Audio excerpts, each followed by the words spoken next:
시편 119편 105절부터 107절 말씀 마음을 집중하시고 함께 읽어보십니다.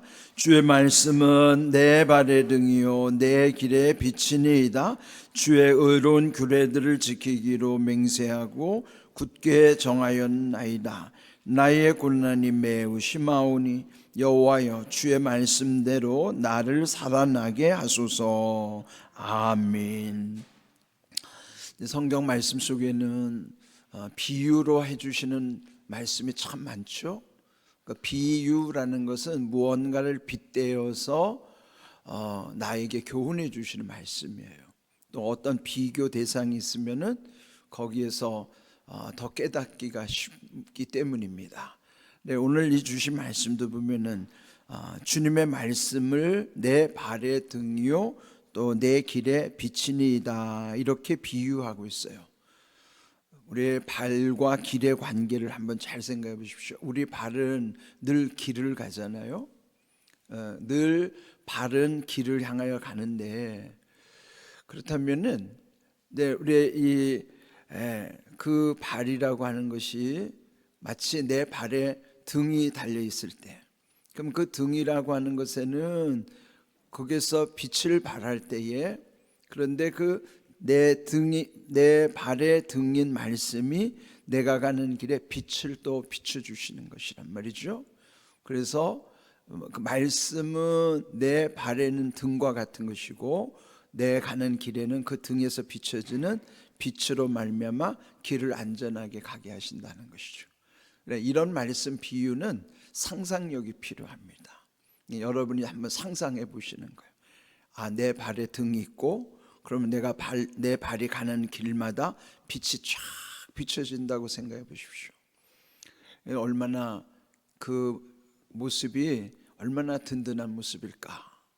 그런데 우리가 이따금 인생을 살다 보면은 길을 찾을 때가 있는데 길이 안 보일 때도 있어요.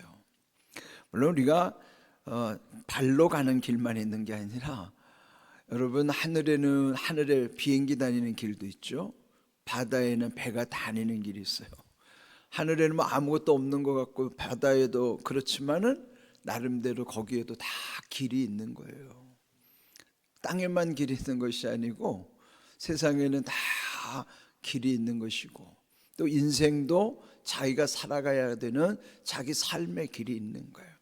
그래서 우리 옛 어른들도 보면은 길이 아니면 가지 말라 그런 말씀을 종종 하잖아요. 그런데 이따금 길이라는 것은 때로는 보이지가 않을 때가 있습니다. 길이 없어서가 아니에요. 길은 반드시 있게 돼 있어요. 근데 왜 길이 안 보일까요?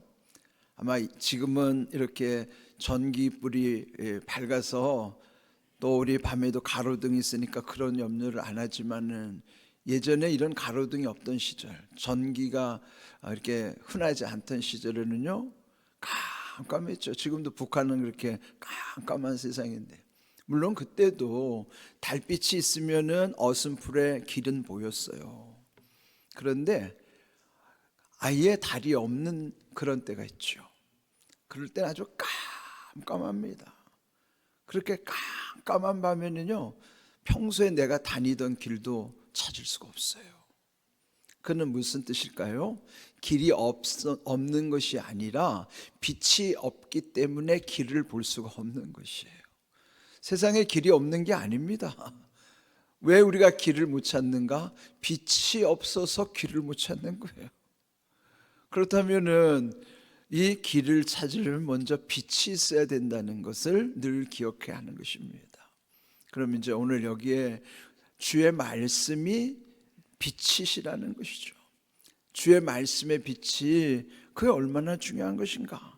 오늘 여기 주신 말씀을 보면은 또 그 다음 절에는 의로운 규례를 지키기로 맹세하고 굳게 정하였나이다. 그 말씀이 빛이 되시기 때문에 그 말씀은 또한 의로운 규례로 표현되어 있어요. 그 의로운 말씀을 지키기로 맹세하였다. 또 그 다음 절을 보면은 나의 고난이 매우 심하오니, 우리 인생 살다 보면은 겪는 고난들 이미 앞에서도 고난의 원인 세 가지를 말씀드렸죠.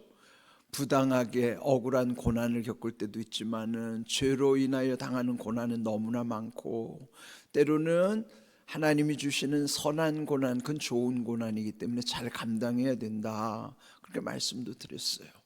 그러나 어떤 고난이든지 간에 다 힘들어요. 그래서 여기 주신 말씀대로는 매우 극심한 고난입니다. 매우 극심한 고난을 당할 때 주의 말씀대로 나를 살아나게 하소서. 그는 말씀대로라는 건 이미 말씀에 약속하신 대로 나를 살게 하시는 것은 그 약속의 말씀 속에 있기 때문이죠. 그래서 우리가 영이 살아나는 것뿐만 아니라 우리 삶 속에도 살아나는 활력을 얻기 위해서는 말씀이 우리에게 말씀이 있어야 된다는 거예요. 히브리서 4장 11절 하나님의 말씀은 살아있고 활력이 있다고 그랬잖아요. 말씀 자체는 항상 살아있기 때문에 활력, 살리는 힘입니다. 그게. 그래서 이 말씀을 말씀하신 대로 나를 살아나게 하시려면 우리는 늘 말씀을 붙잡고 살아야 되는 거예요. 말씀을 의지하며 살아가야 되는 거예요. 그 말씀이 생명이기 때문이시죠. 그런데 이제 오늘 이 본문에 보면은 그 말씀이 어디로부터 임하는가? 우리 여기 119편 130절 우리 한번 자막을 함께 읽어보겠습니다. 주의 말씀을 열면 빛이 비치어 우둔한 사람들을 깨닫게 하나이다 그랬어요. 우둔하다는 지혜가 없으면 마치 깜깜한 상태이기 때문에 길을 찾을 수가 없어요. 우리가 우둔하기 때문에 길을 찾을 수가 없는 거예요. 그런데 주의 말씀을 열면 그 말씀 속에서 빛을 비춰주신다는 거예요. 그러면 여러분, 말씀을 연다는 건 성경을 펴는 의미도 있겠지만은 말씀 속에서 깨달아질 때에 빛이 언제 비춰지냐면 말씀이 깨달아질 때 빛이 쫙 비춰지는 거예요. 그 말씀이 깨달아질 때 주의 말씀을 열면 빛이 쫙 비춰질 수 있도록. 그러면 여러분들 기도하셔야 돼요. 말씀이 열려지게 하시옵소서. 그 말씀이 열려져서 내 삶에 빛이 비춰지게 하시옵소서. 그 빛으로 우리가 살아가는 것입니다. 그러면은 우둔한 사람은 깨닫게 된다, 그 말씀이죠. 그 지혜가 부어질 때에 그 말씀 속에서 우리의 모든 것이 빛이 되어 빛이 비춰지면 마침내 길이 보이는 거예요. 그러면 길이 보이면은 이게 갈 곳인가 안 갈 곳인가. 길은 가야 하는 것이고 길이 아니면 안 가는 것이죠.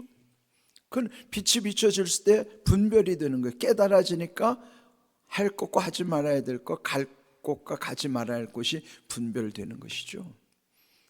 우리 자녀들이 그런 아직 지혜가 없기 때문에 판단력이 약한 것이에요. 어른이 돼도 마찬가지입니다. 그 지혜가 없으면은 이게 분별이 안 되는 거예요. 내가 이걸 해야 될지 말아야 될지, 먹어야 될지 먹지 말아야 될지, 가야 될지 가지 말아야 할지, 이런 분별이 안 되는 거예요. 그건 왜 그럴까요? 우둔하기 때문에, 즉 빛이 안 비춰지니까. 빛이 비춰지려면 말씀이 열려져야 된단 말이에요. 말씀이 열려진다는 것은 말씀이 풀린다는 의미이기도 하고, 그 말씀이 열려지고 말씀이 풀리고 말씀이 깨달아지면 거기에 이제 빛이 비춰지는 거예요. 그러면은 보여지는 거예요. 분별할 수 있게 되는 것이죠. 오늘 이 말씀을 기억하시고, 하나님의 말씀이 내 발의 등이 되기도 하시지만은 내가 가는 길에 빛을 비춰주시는 것이 하나님의 말씀이시구나. 오늘 이 시편 119편 105절의 말씀을 우리는 늘 마음에 새기고 묵상하면서 살아야 되는 것입니다. 그런데 이보다 더 중요한 것은 빛의 근원이 어디로부터 오는 것인가? 예수님은 당신 스스로가 빛이라고 말씀하셨어요. 요한복음 8장 12절 말씀 다시 한번 읽어봅니다. 예수께서 또 말씀하여 이르시되 나는 세상의 빛이니 나를 따르는 자는 어둠에 다니지 아니하고 생명의 빛을 얻으리라 그랬어요. 자, 여기 보면은 예수님을 세상의 빛, 생명의 빛으로 말씀하시는 것입니다. 그런데 이미 요한복음 1장에서는 예수님이 태초에 말씀이 계시니라, 그 말씀이 하나님과 함께 계셨으니 그 말씀이 곧 예수님이심을 증거하잖아요. 그러면 말씀 자체이신 예수님이 또 비유로 말씀하시건대 예수님은 세상의 빛이시면서 생명의 빛이시라고 또 깨닫게 하시는 거예요. 그러니까 비유의 말씀이 예수님이 말씀의 근원이심과 동시에 또 이 땅에 오셔서는 세상을 비추는 빛일 뿐만 아니라 생명의 빛으로서 비유해 주시는 거예요.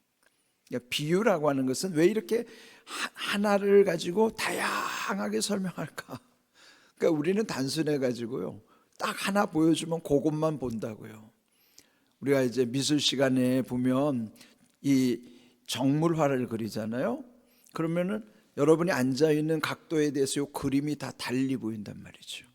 앞에서 보는 사람은 정면을 그릴 것이고, 옆에서 보면 측면을 그릴 것이고, 위에서 보면 또 다르고 밑에서 보면 또 다르죠.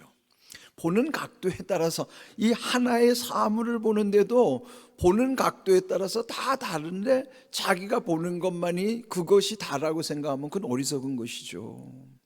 마치 장님 코끼리 만지는 식으로 자기가 경험하는 것이 다가 아닌 거예요. 그래서 다양하게 말씀하시는 거예요. 예수님은 말씀 자체이시지만 세상의 빛이 되시기도 하고 생명의 빛으로도 오셨고, 이렇게 예수님에 대해서 아주 다양하게 이렇게 말씀해 주시는 거예요. 그러면은 그 여러 가지를 다 하나로 이렇게 다 여러 가지로 보면, 이 사물을 보는 것도 위에서 보면 이렇게도 보이고 옆에서 보면 이렇게도 보이고, 이런 게 다 그게 뭐예요? 입체적으로 더 정확하게 하는 것처럼. 왜 말씀을 다양하게 하시는가 하면은 이 다양성 가운데 내가 믿는 예수님이 어떤 분인가를 구체적으로 알라는 거예요. 그 하나만 보고 요게 다인 것처럼 생각하지 말고, 그 나와 함께 하시는 예수님이 우리의 인생의 다양한 상황 속에서 주님이 어떻게 우리와 함께 하시는가를 비유해 주실 말씀이죠. 그런데 여기서 이제 예수님이 주실 말씀은 세상의 빛이라는 건 뭐예요? 모든 사람에게 다 필요하다는 거죠. 세상의 빛이라는 것은 믿든지 안 믿든지 모든 사람에게 필요한 빛이에요. 하나님이 빛을 사랑하는 사람에게만 비춰주는 게 아니잖아요.